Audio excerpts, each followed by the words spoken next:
I'm sure you've heard the news. Ancient Rome was intense. But what if I told you that the real drama wasn't just in the gladiator arenas or the political backstabbing of emperors?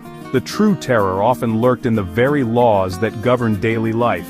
Imagine living in a world where every misstep could mean not just a fine or a slap on the wrist, but a punishment so severe it would haunt your nightmares.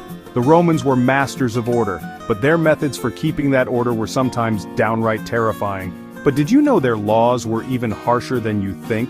The rules etched into stone weren't just guidelines, they were ironclad commands, enforced with a brutality that makes modern punishments look tame. These weren't just laws, they were warnings carved for all to see, reminding every Roman citizen that the price of disobedience could be unimaginably steep. Let's dive into the dark side of Roman justice.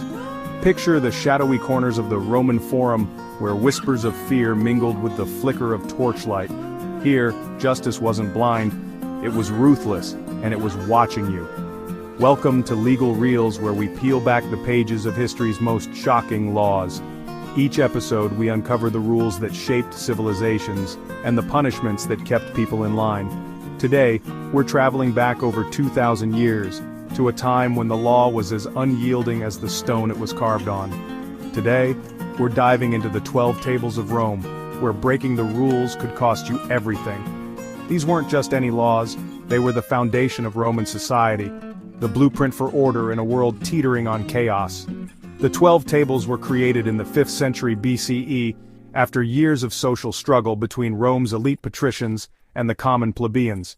The people demanded transparency, and what they got was a set of laws so strict, so uncompromising that they would shape Western legal systems for centuries to come.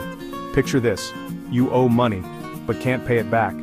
Maybe your crops failed, or a business deal went sour. In today's world, you might get a stern letter from the bank, or maybe a call from a collections agency, but in ancient Rome the consequences were far more personal, and far more terrifying. In ancient Rome, your creditors didn't just take your house, they could literally seize you. The law allowed them to lay hands on your very person, dragging you from your home and parading you through the streets as a warning to others. Your dignity, your freedom, even your life, could be forfeit for a simple debt. If you couldn't cough up the cash, the law let creditors sell you into slavery. Imagine the horror of standing on an auction block, your fate in the hands of strangers, your family torn apart, all because you couldn't pay a debt. This wasn't just a threat, it was a reality for countless Romans, a fate that haunted the dreams of the poor and unlucky.